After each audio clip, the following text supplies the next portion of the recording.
Hey, let's go through my process for how I build guitar tones using these plugins step by step from the beginning. I split this video into two parts because I packed as much information as I could into them. Also, for this video in particular, I put markers on the top left-hand corner of the screen to indicate when I'm talking about a plugin that you might not be interested in, but the concept I'm going over applies to multiple plugins. Okay, with that out of the way, let's jump in. The first thing I'm going to do is make sure I can hear my guitar. I'm using a Silverface Fender Princeton reverb amp running into a universal audio aux, which allows me to run a direct signal to my audio interface. Now to get that routed in Ableton, I'm going to set the input of this audio track to 3 because that's where the UA aux output is plugged into my interface. Then I'm going to set monitor to in and I should have some guitar signal.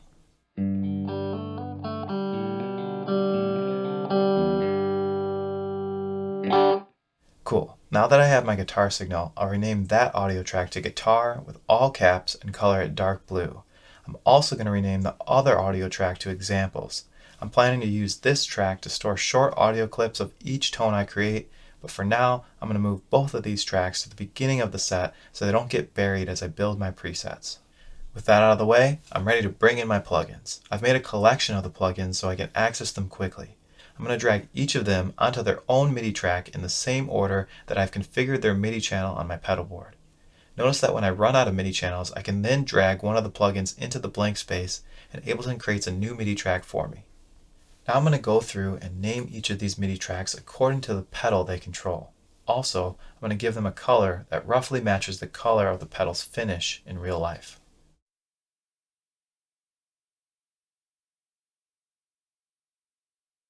Okay, now I need to set the MIDI outputs. I'm using the Morningstar MC6 as a MIDI interface, and then I need to select the MIDI channel of each pedal. I have the Morningstar itself set to channel 1, the Preamp set to its default on channel 2, the Mobius on channel 3, the Timeline on channel 4, and finally the BigSky on channel 5. If you need more help getting to this point in the process, be sure to watch the What You Need and installation videos for more detail. At this point, I should have full control of my pedal board, and I'm ready to start building a tone. I'm going to start by bypassing the Mobius, Timeline, and BigSky. That way I can start with just the preamp pedal and the signal chain. Alright, now that I'm working with just the preamp and the signal chain, the first thing I need to do is get the plugin and the pedal aligned with each other. What do I mean by aligned? Well, take a look at the volume knob on the plugin. It's turned all the way down, but the volume fader on the pedal is turned halfway up.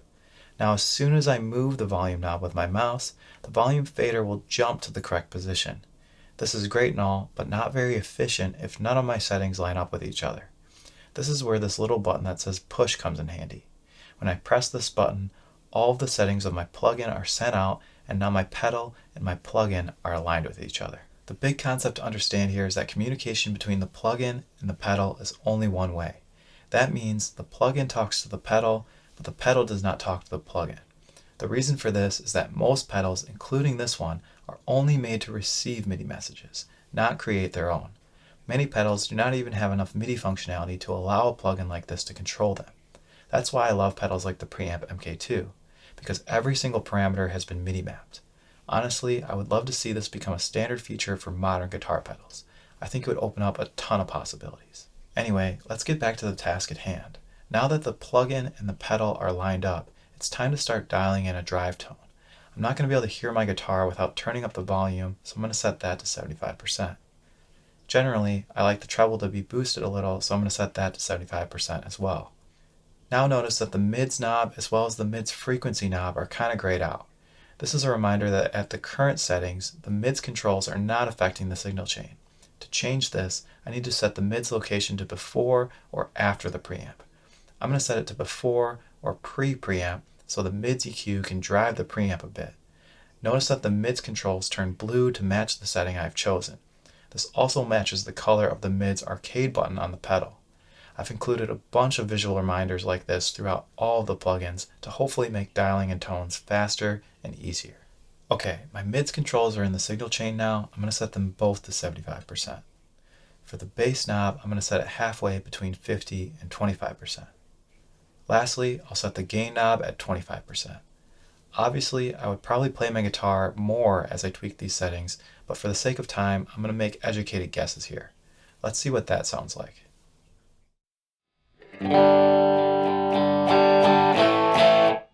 Cool. Pretty much a louder clean tone with a little bit of bite when you dig in.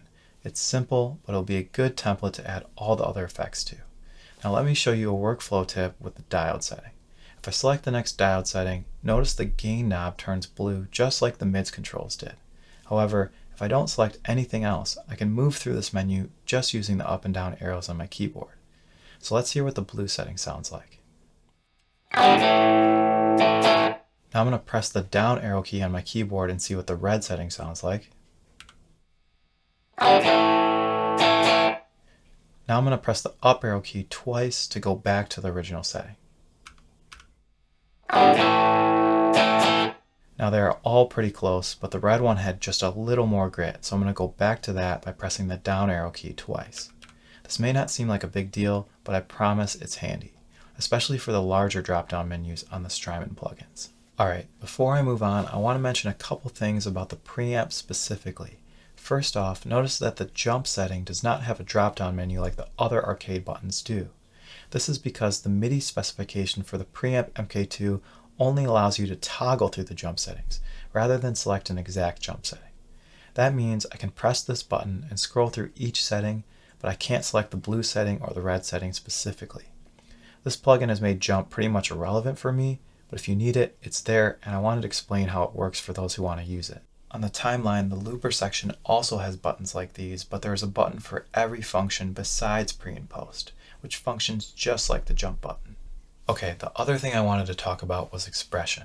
If I turn expression on and move this knob, it's just like moving an expression pedal from the heel position to the toe position. Right now, it's moving all of the faders because it needs to be configured to do something specific. See the Preamp MK2 manual for more help or info view for tips on that. But regardless of the configuration, I wanted to show what this note means in practice. The note is saying that when I use this expression knob, it will disable all faders from MIDI control until the next bank change. That means if I try to move any of the knobs that correspond to the faders, the pedal doesn't respond because it's listening to the expression input. And it will continue to only listen to the expression input until I change or reload the preset. So to get out of this, I'm going to turn expression off and I'm going to click on preset 0. Now because I have not saved these settings yet, the pedal just reverts to whatever was saved in that preset slot. To get back to where I was, I just need to push out my settings again. This is probably super niche, but if you're trying to use expression and this plugin at the same time, I wanted to save you some confusion. With that said, let's move on to the Mobius. Alright, I need to make sure I have the pedal engaged, and I'm going to select the quadrature modulation type. I'm also going to push out my settings to make sure they match. Now quadrature can get crazy really fast, especially with the shift slider, so I'm only going to turn it up a couple notches here. I'm going to set the depth and the speed to 12 o'clock, and I'm going to set the mode to frequency modulation to see how that sounds.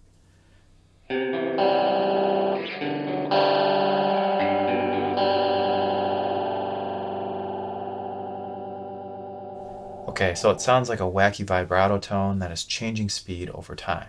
I could keep tweaking it, but I think I just need to lower the mix a bit to make it more usable.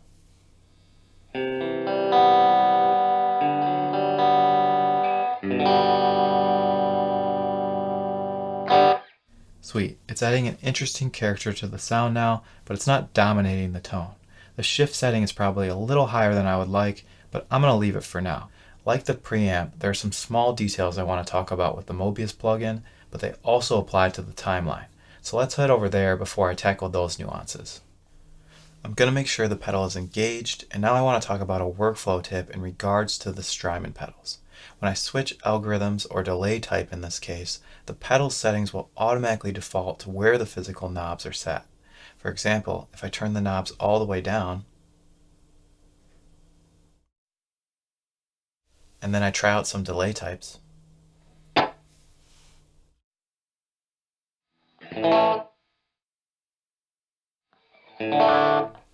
I don't hear much. Instead, if I set all the physical knobs to around 12 o'clock, I can move through delay types and get a quick preview of what they sound like.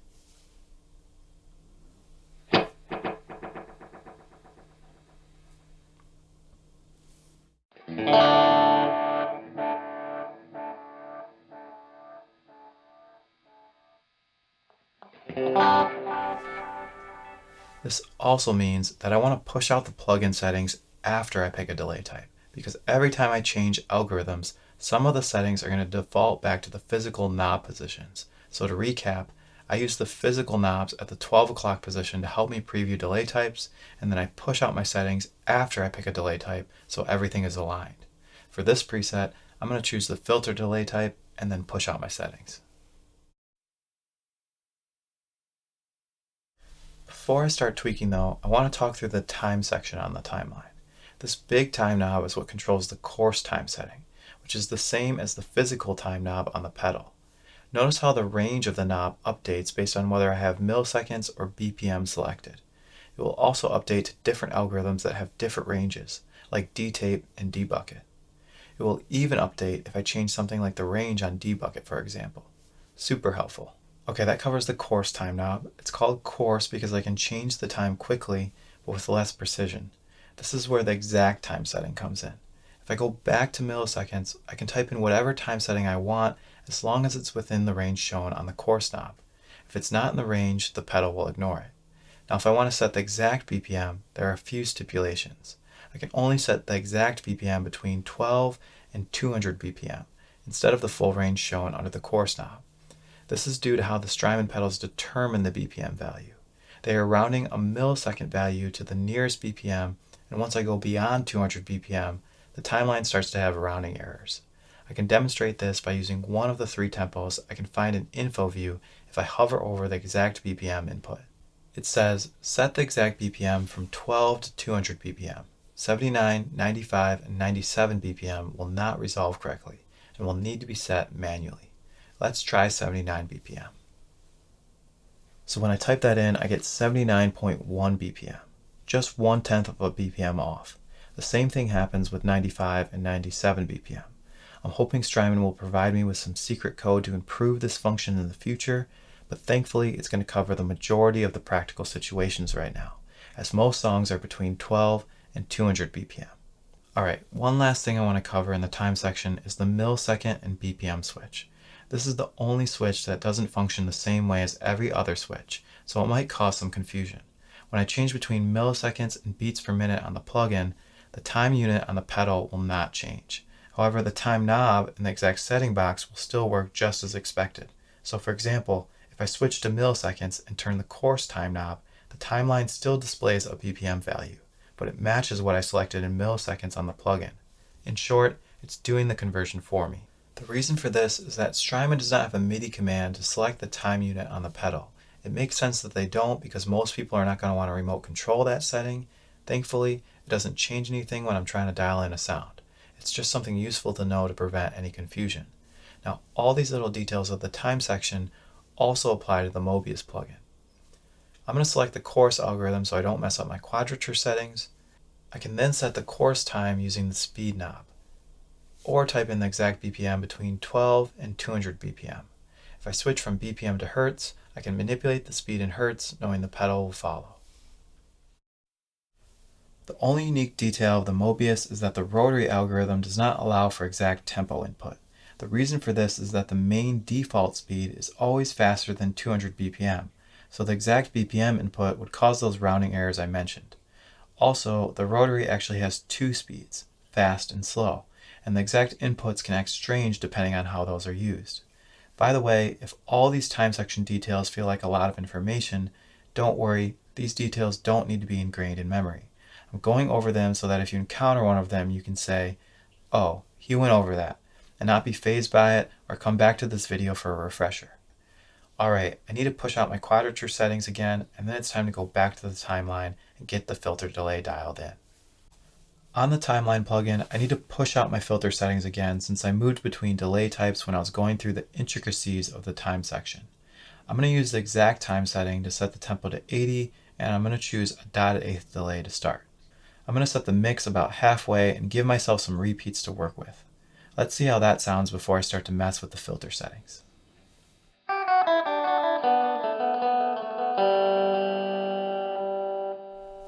Alright, let's bring in some filtering. I want to turn up the depth to about 65% and set the Q to about 3.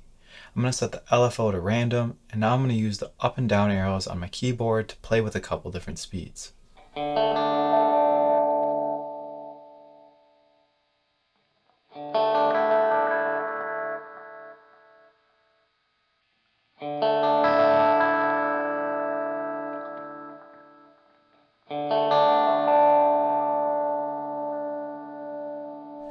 Okay, I want to add a little filter, a little grit, and just a bit of modulation.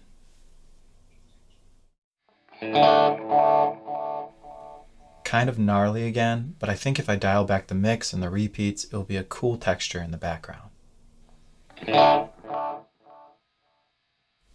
Sweet, let's go with that and head over to the BigSky to finish the tone.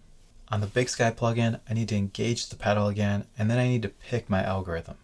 One cool thing about the BigSky is that the magneto interface gives you the ability to set the exact milliseconds or BPM. This opens up some fun possibilities since it's based on a tape delay, but today I want to use the nonlinear algorithm. Nonlinear is a great example of how these plugins can help you understand how these algorithms work and allow you to really take advantage of the secondary functions. I can see I have two effects to tweak here. The first one is the nonlinear generator, and these are all the knobs that control it. The signal then flows into the late reverb effect, which just has decay and level. Lastly, the modulation and tone knobs affect everything. This would be pretty difficult to understand and easy to forget just using the pedal and the manual. This is one way these plugins help make dialing in tones easier. Okay, I'm going to start by setting the mix at around 70. Also, the time and feedback at about 9 o'clock is probably a good start. I want those cool textures we made with the Mobius and the timeline to get smeared together, so I'm going to turn diffusion up. The reverse shape usually sounds good, so I'll go with that, and usually I like to roll off a little low end to keep it from being too muddy. Let me see what that sounds like. Okay, that's a start. I'm going to bring in the late reverb now. I'll bring in the decay a bit and put the level at 50%. I like a little bit of modulation, and then the tone could come up to like 9 o'clock.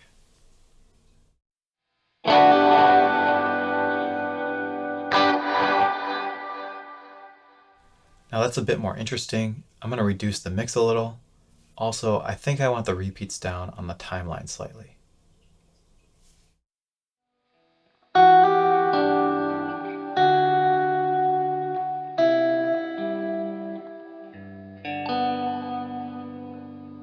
Sweet, I'm happy with that. That's a fun, kind of ambient tone.